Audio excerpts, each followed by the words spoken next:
For centuries, the Vatican has been a beacon of faith for Catholics worldwide, a sovereign state with influence that spans the globe. But behind its magnificent facade lies an empire shadowed in secrecy. From medieval treasuries to modern offshore accounts, the Vatican has always operated where faith meets finance. Its bank, officially called the Institute for the Works of Religion, is one of the world's most secretive banking institutions. But what happens when an institution built on moral authority is entangled in financial scandal? When the lines between holy mission and worldly wealth become intertwined? When bankers turn up dead, billions disappear, and cardinals face criminal charges? What makes the Vatican unique isn't just its size. It's a bank that answers to no government, no regulatory body, housed within a sovereign state run by religious leaders. There's simply nothing like it in the world of finance.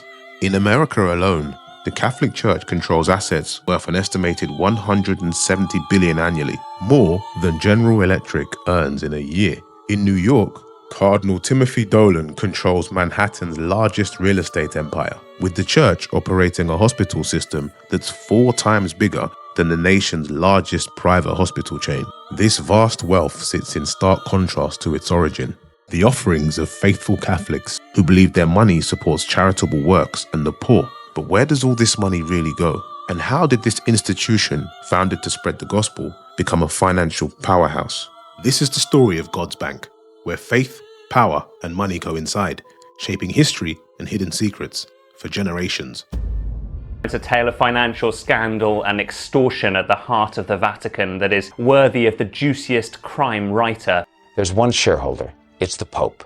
There's no directive that it should turn a profit. It does turn a profit, we believe often, but it's hard to tell. There's a rule that every 10 years it will destroy its files. Most banks don't do that. They were doing that until 2002. I didn't quite realize the level of sophistication, corruption, and a good measure of incompetence that would be there. Not only have the former president of the Vatican Bank and his lawyer being sentenced. In the middle of World War II, he said to the Pope, "I need a bank. It's not enough to have correspondent banks. We need to move our money off the radar." It's the first time that a similar trial has taken place inside the Vatican against the former head of the Vatican Institute. The church's money scandals stretch back decades. There was Roberto Calvi, the man known as God's banker, who was found hanging beneath London's Blackfriars Bridge in the 1980s. The Mafia was doing money laundering with the Banco Ambrosiano, directed by Roberto Calvi, and through the Istituto di Opere di Religione, the Vatican Bank. Everything that's run is in the dark. There's no transparency at all. It's sort of secret. So in essence, they, meaning the Vatican, had created an offshore bank in the center of the Vatican, in the center of Rome. The London real estate deal involving €350 million Vatican investment. We had found something like 1.3 or 1.4 billion in the accounts which hadn't been declared. Some 700 million worth of investments. The highest ranking church official in modern history to face trial for financial crimes. This is not an isolated case. There are still too many priests or monsignors who have too much money and nobody knows why. Dawn breaks over London's Blackfriars Bridge, and with it, a grim discovery: a man's body hanging beneath the scaffolding. He is Roberto Calvi, chairman of Banco Ambrosiano, Italy's largest private bank. In his pockets is $14,000 in cash, and in his contact book, the Vatican Bank, his largest shareholder. Calvi wasn't called God's banker for nothing. He had cultivated deep ties within the Vatican Bank, specifically with its controversial president, Archbishop Paul Marcinkus, creating a financial web spanning continents, moving money between shell companies, offshore accounts, and diplomatic channels where regulators couldn't follow. Having initially been ruled as suicide, forensic experts later confirmed what many had suspected: murder. The man who knew too much about Vatican finances had been silenced. But who pulled the trigger? 40 years later, and Calvi's murder remains unsolved. But to understand how a banker with Vatican connections was found hanging from a bridge in London, we need to go back and trace the origins of the Holy See's vast financial empire. In 1929, to solidify power over Italy, Benito Mussolini signs the Lateran Treaty with Pope Pius XI, officially recognizing the Vatican City as a sovereign state. Mussolini, the head of the fascist state, he recognized them as a real country, that little piece of land, and in return gave them about $1 billion in a day's money, compensating them for the loss of the papal states. Literally overnight, the Vatican went from being land rich but cash poor to having this enormous financial windfall. They said, what do we do with $1 billion? We're clerics, not financiers. They hired a guy who was a brilliant financial whiz. Bernardino Nogara would manage the Vatican's investments. Nogara had a simple philosophy: make money without moral constraints. Under his guidance, the Vatican's portfolio expanded dramatically, investing in everything from banks and insurance companies to weapons manufacturers. By World War II, the Vatican had transformed into a sophisticated financial player, and as Europe descended into chaos, the Church's sovereign and neutral position to both Allied and Axis powers allowed its banking operations to flourish in ways unavailable to other institutions. Bernardino Nogara, he came in, he understood arbitrage, he understood offshore banking, he understood how to move hard assets around, investments in real estate, and he started to do that. The Americans and Brits they were investing in, and the Germans and Italians, they didn't know who would win. They wanted to make sure they were covered. What many don't realize is that during World War II, the Vatican received substantial payments from Nazi Germany, including an annual church tax equivalent to 1.7 billion in today's money. It wasn't necessarily ideological support, it was more exploitation or financial opportunism. Essentially, the Vatican became a pipeline for moving money across otherwise inaccessible wartime borders. In 1942, Pope Pius XII formally established the Institute for the Works of Religion, operating without public oversight, audits, or regulatory compliance. This extraordinary freedom would soon prove too tempting for those with something to hide. By the 60s and 70s, the Vatican Bank had carved out a unique position in global finance. It could move money across borders without scrutiny, shield high-value assets from taxation, and operate with a level of security Swiss bank accounts could only dream of. For the Church, this meant efficient management of worldwide charitable operations, but for others, including organized crime figures, corrupt politicians, and tax evaders, it offered something even more valuable: invincibility. So in essence, they, meaning the Vatican, had created an offshore bank in the center of the Vatican, in the center of Rome. And for Italians who had money, this was very enticing because here's Vatican City, and there's Rome right around it. And it meant that if you were standing in Rome and you had $1 million in cash and you didn't want Italian authorities to know about it, or you were mobsters and didn't want prosecutors chasing it, you just had to find a priest who was a friend or the family to deposit it into a Vatican bank account. And the minute it went in there, it disappeared and nobody could find it. According to investigations, over 9,000 of the 12,000 accounts at the IOR in this era were held by people who had no legitimate business with the Church. And this system of secrecy and privilege was the perfect environment for what became one of history's most notorious banking scandals. And at the center was a man who would exploit the murky waters where Catholic finance meets international crime. Michele Sindona, a financier with vast connections. By day, he advised the Vatican on investments. By night, he laundered money for the Sicilian Mafia. When he introduced Roberto Calvi to the Vatican's inner circle in 1971, he opened a door that would eventually lead to disaster. With the Vatican Bank as his major shareholder and Archbishop Paul Marcinkus as his ally, Calvi created a global network of shell companies, offshore accounts, and phantom transactions. What Calvi created was a covert banking system that was hidden in the shadows between legitimate finance and criminal enterprise. Banco Ambrosiano would form offshore entities in tax havens like Panama or Luxembourg. The Vatican Bank would then provide letters of patronage claiming the phantom companies had the Church's backing, and just like that, billions would flow through these shadowy channels. Some of it was Church's money, some of it was legal money, and some of it, allegedly, was through organized crime. By 1981, cracks were appearing. Italian banking authorities began investigating Ambrosiano's suspicious transfers, and the Bank of Italy demanded answers, seeking 1.4 billion in missing funds. As Calvi became desperate, he turned to a powerful secret society for protection, Propaganda Due, or P2, a clandestine Masonic lodge with members in Italy's highest political positions. What we're talking about was effectively a shadow government within Italy, a secret network of nearly 1,000 and influential figures. In military, politics, finance and intelligence services, its goal was political manipulation, and its discovery was responsible for one of Italy's greatest political scandals. Now, for Calvi to be a member, it showed just how deep his connections to Italy's most powerful hidden networks truly was. But in 1981, Calvi's troubles deepened when Italian police raided the home of Licio Gelli, P2's leader, discovering a list of nearly 1,000 members, including Calvi himself. The scandal rocked Italy, bringing down the government and exposing its corruption at the highest levels. But for Calvi, the walls were closing in. It all started on May 31st. Italian authorities walked into the headquarters of Italy's largest private bank, Banco Ambrosiano, and started asking embarrassing questions. Within 10 weeks, both the bank's president, Roberto Calvi, and his secretary were dead. Some say suicides, some say murdered. The bank was declared bankrupt, and Italian investigators were searching for $1.4 billion in vanished loans the bank and its affiliates had made to a group of Panamanian companies, which existed only on paper. The players in this complicated jigsaw puzzle could fit into a spy novel. Calvi, president of Banco Ambrosiano, who became known as God's banker for his financial dealings with the Vatican. Archbishop Paul Marcinkus, the former Cicero, Illinois parish priest, who became the confidant of popes and the president of the Vatican Bank. Licio Gelli, the founder and Grand Master of the now outlawed right-wing Propaganda 2, or P2 Masonic Lodge. His chief aide, Italian lawyer Umberto Ortolani, and Michele Sindona, the man who originally brought together the elements of this jigsaw puzzle and ironically provided the first evidence to ABC News of where the money went. After fleeing to London on a false passport, Roberto Calvi was found hanging beneath Blackfriars Bridge, a location that some believe was chosen deliberately as members of P2 called themselves the Blackfriars.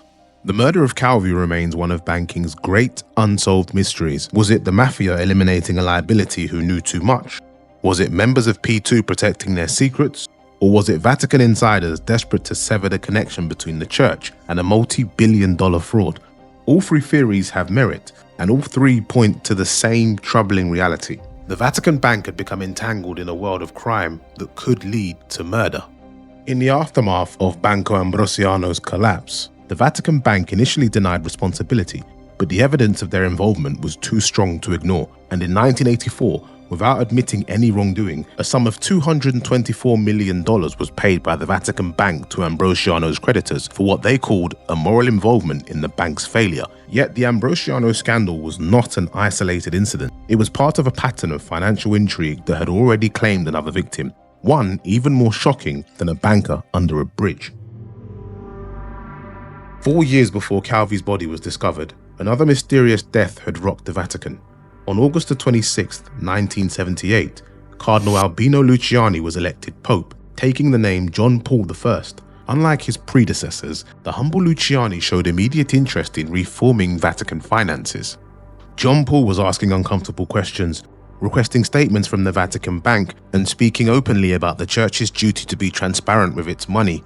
But most concerning for church insiders were his plans to remove Archbishop Marcinkus from his position and investigate other key figures like Michele Sindona, who was already under scrutiny for fraud. But just 33 days into his papacy, Pope John Paul was found unresponsive in his bed. The Vatican quickly announced he had died of a heart attack, though the 65-year-old had no history of heart disease. No autopsy was performed, and his body was hastily embalmed, destroying any evidence that may have contradicted the official story. Pope John Paul I is dead. John Paul, the smiling Pope as he came to be known, had won the hearts of Catholics and non-Catholics throughout the world, during one of the shortest reigns in papal history. And in 2019, self-described mobster Anthony Raimondi alleged he had helped poison the Pope to prevent him from exposing a global fraud run by Vatican insiders. While these claims remain unproven, the timing is undeniably suspicious. A Pope dedicated to financial transparency dies just as he's about to investigate corruption. His successor, John Paul II, immediately reconfirms Archbishop Marcinkus at the Vatican Bank. It's a sequence that has fueled conspiracy theories for years. And if the turbulent 1970s and 80s represent the darkest chapter in Vatican financial history, what followed was a period of attempted reform, though change would come slowly against entrenched resistance. In the post-Cold War era, global finance transformed. New international agreements targeted money laundering and tax evasion. Banking secrecy came under unprecedented scrutiny. Yet the Vatican Bank remained a world apart, sovereign, secretive, and largely untouched by these reforms. Even into the 2000s, the bank operated more like an institution from the 1950s. No electronic transfers, no compliance departments, no suspicious activity reports. Cash could literally be moved in suitcases through diplomatic channels, beyond the reach of customs officials, a system almost designed for abuse. And abuse it they did. In 2010, Italian authorities froze 23 million in Vatican funds during an investigation into anti-money laundering violations. In 2012, JP Morgan Chase closed a Vatican account after discovering 1.5 billion had passed through it in just 18 months. The same year, leaks exposed numerous accounts at the IOR that were labeled as charities, but were actually used for political payments, money laundering, and personal embezzlement. The irony was undeniable. The church, which preaches honesty and condemns greed, was operating an offshore tax haven within its walls. The United States government called the Vatican a potential money laundering jurisdiction, placing it on the watch list alongside states like Iran and North Korea. I think for the church, this was profoundly embarrassing. But perhaps most symbolic of this era was the case of Nonzino Scarano, a senior Vatican accountant arrested in 2013. He was caught plotting to smuggle 20 million in cash from Switzerland to Italy via private jet. This wasn't just a rogue priest, it was a high-ranking official using Vatican systems to evade financial laws. The mounting scandals created pressure for reform, but resistance within the Vatican remained fierce. The old guard had built careers on financial secrecy and were determined to protect the status quo. It would take a new kind of pope to challenge this deep-rooted system. When Cardinal Jorge Bergoglio became Pope Francis in March 2013, he inherited a church still reeling from financial scandal. The Argentine outsider made his intentions clear early. Francis was different, almost like a CEO whose job was to rescue a failing organization, bringing in external consultants to audit accounts and establishing new oversight committees. He brought in Cardinal George Pell as Secretariat for the Economy to centralize and oversee all Vatican finances. And by 2015, Pope Francis's reforms made its biggest step yet. The Vatican and Italy have signed a financial information sharing agreement. The Holy See has pledged full transparency, effectively putting an end to banking secrecy. But the Pope's reforms faced powerful opposition from within. Cardinal George Pell later alleged that Cardinal Angelo Becciu had been a blocker of transparency measures. And when the Vatican hired its first auditor, General Libero Miloni, his tenure was cut short after just 2 years in his position. We're talking about a civil war in the Vatican. On the one side, reformers pushed for compliance to meet international standards, and on the other side, traditionalists who believed that Vatican sovereignty meant it shouldn't have to open its books to anyone. Several weeks before my last meeting with the Pope, I had a meeting with Archbishop Becciu of the Secretary of State. And we had a meeting and they showed me a piece of paper in which they had some 700 million worth of investments split between real estate and financial investments. And I asked for the supporting documentation. And they started saying that it was going to be difficult to obtain the supporting documentation. And I thought, well, if I don't have supporting documentation, I can't do my audit work. Col Cardinal Pell abbiamo avuto sì un periodo di contrasti, ma il mio contrasto derivava non perché mi volevo opporre alle riforme, ma perché Cardinal Pell voleva imporre regole che ancora non erano regole, come il voler controllare i conti della Segreteria di Stato. Even Pope Francis himself at times pulled back on his own reforms. A pope committed to transparency could only push the system so far, yet as the reform momentum appeared to stall, a new financial scandal erupted. In 2014, Cardinal Angelo Becciu authorized something seemingly routine: the investment of approximately 200 million euros of church money into a commercial property at 60 Sloane Avenue in Chelsea, the heart of London's wealth and opulence. On the surface, this was a normal investment, but closer inspection revealed concerning irregularities. The money came from the Secretariat's reserves, largely donations used for charitable works at the Pope's discretion.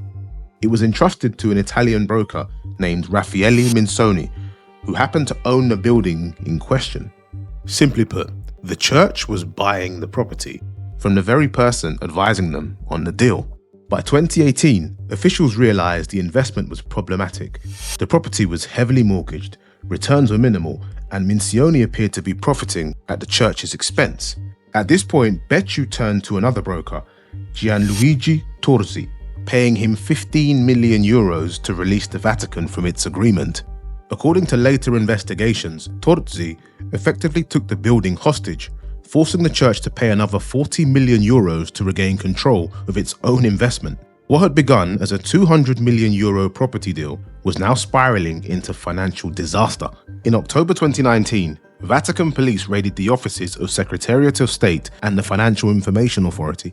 The Vatican has been rocked by arrests in a fraud investigation. A senior Vatican bishop, a member of Italy's Secret Service, and a financial broker were all arrested today. This raid was unprecedented in modern Vatican history. It signaled that Francis was willing to deploy law enforcement against his own curia. The message was clear. No one, not even a powerful cardinal, was above scrutiny. In July 2021, Vatican prosecutors charged 10 people, including Cardinal Becciu, with crimes ranging from embezzlement to abuse of office. It was the first time in modern history that a cardinal had faced criminal charges by the Vatican's own courts. The so-called trial of the century had begun. Prosecutors presented evidence of inflated invoices, hidden commissions, conflicts of interest, and staggering incompetence. And when the church had finally sold the building in 2022, it was a reported loss of 140 million euros. It's our top story tonight. The highest-ranking Vatican official ever to face trial in the Holy See's criminal court was found guilty over the weekend. Cardinal Angelo Becciu has been sentenced to more than 5 years in prison on several counts of embezzlement. The London property scandal revealed just how far the Vatican had come, but also how far it still had to go. On the one hand, corrupt officials were exposed and punished, but on the other hand, it showed how easily church funds could still be misused in a system that lacks transparency. As 2025 unfolds, the question remains, is the Vatican truly committed to financial reform, or are these changes merely cosmetic? Today, the Vatican stands at a financial crossroads. Under Pope Francis, significant reforms have been implemented. The most egregious abuses of the past have largely been ceased. What we're witnessing is an institution struggling to reconcile its past with its future. The Vatican Bank was created in an era where financial secrecy was the norm. Today, global standards demand transparency. The Church's challenge is adapting to these standards while maintaining its sovereignty and fulfilling its mission, yet challenges remain. The Vatican only revealed its total net assets for the first time in 2020. The IOR doesn't detail its investments or list account owners, and the European anti-money laundering watchdog Moneyval continues to press for greater transparency. The stakes are not merely financial, but moral. For a church that preaches honesty and condemns greed, aligning its banking practices with its spiritual values is imperative. From Roberto Calvi hanging beneath Blackfriars Bridge to Cardinal Becciu in the Defender's Dock, the Vatican's financial history is a cautionary tale about the corrupting influence of money and secrecy. It reminds us that even institutions founded on the highest ideals can falter if and when accountability is absent. And while the Vatican's finances have enabled tremendous good, funding charities, hospitals, schools, and disaster relief worldwide, it's those same finances that have also been abused for greed and power.